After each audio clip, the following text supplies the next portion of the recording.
तीन बहनों की लालची भाभी। करिश्मा, रेशमा और मनीषा तीन बहनें हैं। उनका एक भाई भी है, मयंक। मयंक अपनी बहनों को बहुत प्यार करता है, लेकिन मयंक की पत्नी सविता इस मामले में मयंक से बिल्कुल ही अलग है। वो अपनी ननदों का जितना बुरा कर सकती है उतना बुरा करती ही रहती है और अपनी ननदों पर हुक्म भी चलाती है। करिश्मा, करिश्मा, तुमने अभी तक नाश्ता नहीं बनाया? तुम्हारे भैया को ऑफिस जाने में देर हो रही है। हाँ भाभी, बस अभी बनाती हूँ। करिश्मा, तुम ये ढीलापन छोड़ दो। कल को पराये घर जाना है। वहाँ अगर तुम इस तरह से काम करोगी तो लोग क्या कहेंगे कि माँ ने और भाभी ने कुछ सिखाया नहीं। और तुम्हारी दोनों बहनें कहाँ हैं? रेशमा मार्केट गई है और मनीषा सो रही है। क्या? सुबह के 8 बज रहे हैं और ये महारानी अभी भी सो रही है? ये कहते हुए सविता अपनी सास दुर्गा देवी के पास जाती है। माँ जी, देख रही हो अपनी बेटियों के तौर तरीके? क्या हुआ बहू, सुबह सुबह क्या कर दिया मेरी बेटियों ने?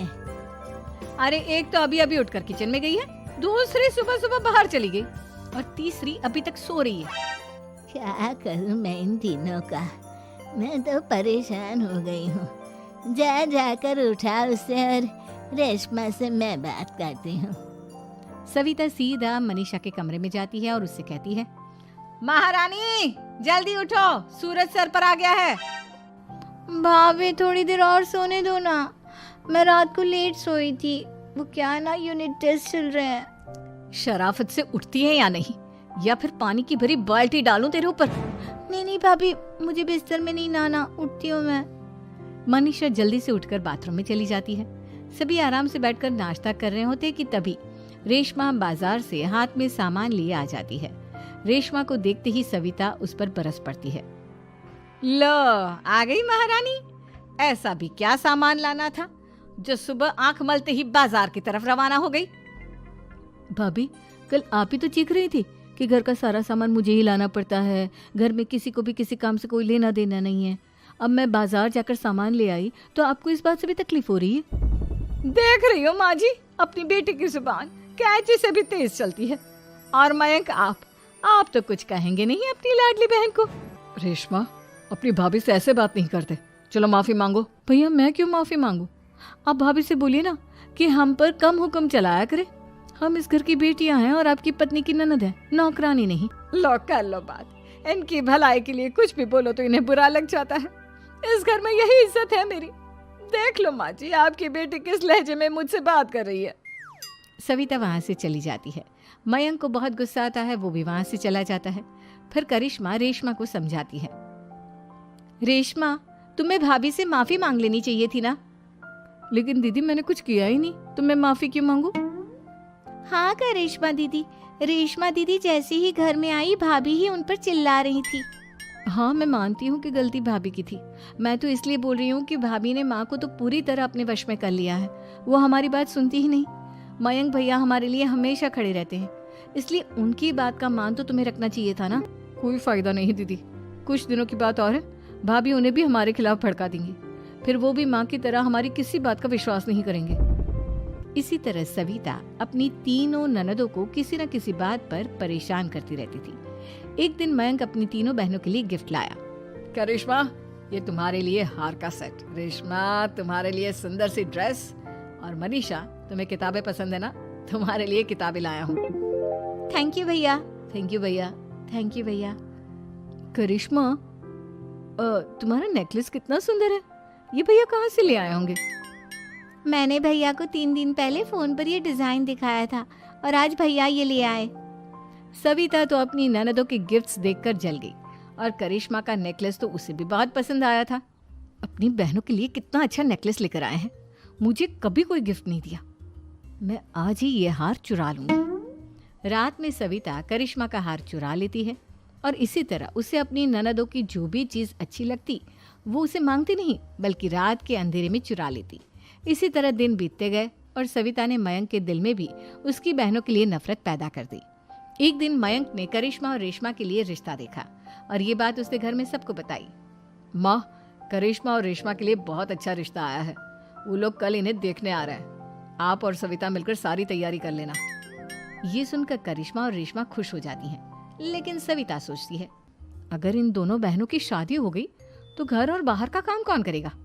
मनीषा तो एक नंबर की कामचोर है, उससे तो किसी बात की उम्मीद लगाना ही बेकार है। मुझे इस शादी को रोकना होगा। अगले दिन सभी लड़के वालों के स्वागत की तैयारी करने में लगे होते हैं। तभी मयंक अपनी बहनों से आकर कहता है, तैयार हो गई तुम दोनों? देखो दोनों लड़के बहुत अच्छे हैं, मैं कोई कसर नहीं छोड़ना चाहता, इसलिए तुम उनके सामने अच्छे से बिहेव करना और अपनी भाभी से लड़ने मत लग जाना। करिश्मा, तुम वो नेकलेस पहन लो ना जो मैं तुम्हारे लिए लाया था। भैया मैं बहुत देर से वो नेकलेस ढूंढ रही हूँ, लेकिन मुझे मिल ही नहीं रहा। क्या तुमने नेकलेस खो दिया? तुम्हें पता भी है वो कितना महंगा था?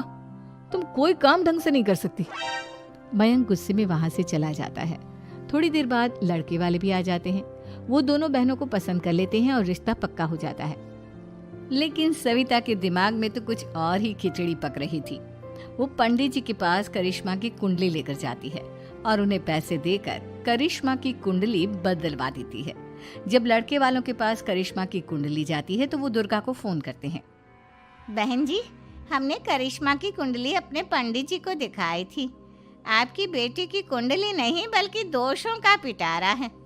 देखिए, मैं और मेरे पति इन सब बातों में बहुत विश्वास करते हैं, इसलिए हम आपकी बेटी से अपने बेटे की शादी नहीं करा सकते। इस तरह करिश्मा का रिश्ता टूट जाता है और सभी घर वालों को बहुत दुख होता है। अब कविता सोचती है, चलो करिश्मा का तो रिश्ता टूट गया, अब रेशमा का भी रिश्ता तोड़ना है। क्या करूं? अब सविता आवाज बदलकर किसी अननोन नंबर से रेशमा के होने वाले ससुराल में फोन करती है। हेलो, मैं कौन हूँ कौन नहीं ये आपके लिए जानना ज़रूरी नहीं। बस इतना सुन लो कि रेशमा का 2 साल से किसी के साथ अफेयर चल रहा है। बस रेशमा का रिश्ता तोड़वाने के लिए सविता का इतना कहना काफी था। अब रेशमा का भी रिश्ता टूट गया। मयंक और दुर्गा देवी ने रेशमा को खूब खरी खोटी सुनाई और उससे बार बार उस लड़के के बारे में पूछने लगे। आप दोनों मुझे क्यों परेशान कर रहे हो? अरे कोई लड़का होगा मेरी लाइफ में तो मैं बताऊंगी ना, जब कोई है ही नहीं तो कहाँ से लाऊं मैं कोई लड़का? तो तेरे होने वाले ससुराल वालों को फोन किसने किया था? माँ मैं नहीं जानती किसने फोन किया था, मैं सच कह रही हूँ। मैं तो पहले ही कह रही थी इसकी लगाम खींच कर रखो, लेकिन मेरी सुनता ही कौन है। आप चुप रहिए भाभी, ये सब आपका ही किया धरा है। अब तीनों बहनों को विश्वास हो जाता है कि ये सब उनकी भाभी ही कर रही है। तीनों बहनें अपनी भाभी को सबक सिखाने के लिए एक वकील कर लेती है और घर में हिस्सा मांगना। देखो भैया, माँ बाप की जायदाद में जितना बेटों का हक होता है उतना ही बेटियों का, इसलिए इस घर के 4 हिस्से होंगे और हमें अपना हिस्सा चाहिए। मैंने तुम्हारे लिए क्या क्या नहीं किया और तुम इस घर में हिस्सा मांग रही हो? भैया, आप और माँ हम बहनों की कोई बात नहीं सुनते हो और भाभी हमारी शादी नहीं होने देगी क्योंकि उन्हें लगता है कि आप हमारी शादी में ज्यादा पैसा लगाओगे और उन्हें हम जैसी फ्री की नौकरानी कहाँ मिलेगी। तो हम भाभी के साथ तो रह नहीं सकते, हम बहनों को अपना हिस्सा चाहिए। अरे तुम्हें शर्म आनी चाहिए अपनी भाभी पर ऐसा इल्जाम लगाते हुए। वो तुम्हारे बारे में कितना सोचती है। हाँ माँ, भाभी हमारे बारे में बहुत सोचती है। दिन रात बस यही सोचती रहती है कि किस तरह से अपनी तीनों ननदों को परेशान करूं और कभी मुझे पढ़ने भी नहीं देती। दोनों बहनों का रिश्ता भी तो इन्होंने ही तोड़वाया है और रात में हमारे कमरे में आकर हमारी चीजें भी चुराती हैं। इसी तरह सविता की तीनों ननदें अपनी बात पर अड़ी रही। अब कोर्ट में तारीख भी शुरू हो गई। जब सविता को लगा कि उसकी तीनों ननद इतनी आसानी से नहीं मानने वाली, तो उसने अपने पति और सास को सारी सच्चाई बता दी और अपनी तीनों ननद से माफी मांगी। मयंक और दुर्गा को भी अपनी गलती का एहसास हो गया। अब सविता खुद करिश्मा और रेशमा के लिए अच्छा रिश्ता ढूंढती है और उनकी शादी करवाती है।